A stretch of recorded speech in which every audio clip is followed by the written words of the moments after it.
ഇന്ന് ബി.ജെ.പി.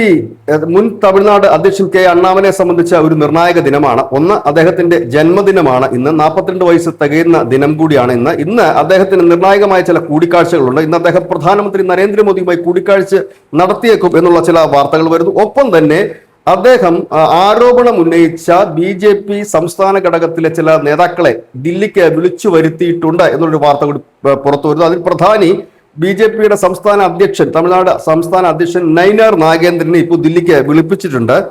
അദ്ദേഹത്തെ അമിത്ഷായും മറ്റു പാർട്ടിയുടെ മുതിർന്ന ആളുകളുമൊക്കെ ഒരുപക്ഷെ അദ്ദേഹവുമായി ചില ചർച്ചകൾ നടത്താൻ സാധ്യതയുണ്ട്. കാരണം കഴിഞ്ഞ കുറെ കാലമായി അണ്ണാമലൈ സംസ്ഥാന ബി.ജെ.പിയിലെ ചില നേതാക്കളുമായി അത്ര സുഖകരമായ ബന്ധമായിരുന്നില്ല.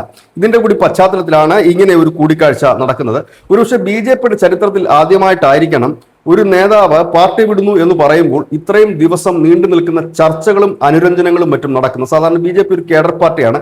അതിൽ നിന്ന് അനവധി നേതാക്കൾ പോയിട്ടുണ്ട്, പ്രധാനപ്പെട്ട നേതാക്കൾ തന്നെ പോയിട്ടുണ്ട്. അപ്പോഴൊന്നും ഇതുപോലെയുള്ള ചർച്ചകളും മറ്റും നമ്മൾ കണ്ടിട്ടില്ല. പക്ഷേ ഈ അണ്ണാമലയുടെ കേസിൽ അതെല്ലാം പാടെ മാറ്റിമറിച്ചുകൊണ്ടാണ് ഇപ്പോൾ ഈ കേഡർ പാർട്ടിയായ ബി.ജെ.പി. ഇത്തരത്തിൽ ചില നീക്കങ്ങൾ നടക്കുന്നത്. അതിൽ നിന്ന് തന്നെ ഒരു കാര്യം വളരെ വ്യക്തമാണ്.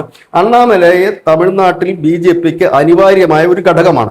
ഇതിനിടയിൽ അണ്ണാമലൈ കോയമ്പത്തൂരിൽ നിന്നും ഒരു പദയാത്ര, 200 ദിവസം നീണ്ടു നിൽക്കുന്ന ഒരു പദയാത്രയ്ക്ക് തനിക്ക് ആഗ്രഹമുണ്ട് എന്ന് ബി.ജെ.പി. നേതൃത്വത്തെ അറിയിച്ചു.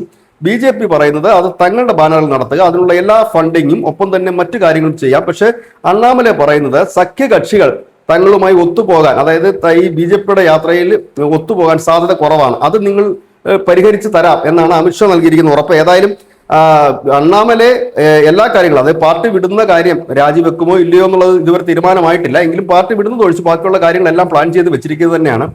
അദ്ദേഹം പാർട്ടി വിടുകയാണെങ്കിലും ഇല്ലെങ്കിലും കോയമ്പത്തൂരിൽ നിന്ന് അദ്ദേഹം ഒരു പദയാത്ര ആരംഭിക്കും. അതിനി ബി.ജെ.പിയുടെ ബാനറിലാണോ അതോ ഇനി അണ്ണാമലൈയുടെ പുതിയ പാർട്ടിയുടെ ബാനറിലാണോ എന്നറിയാൻ മണിക്കൂറുകൾ മാത്രം കാത്തിരുന്നാൽ മതി. News desk news India Malayalam.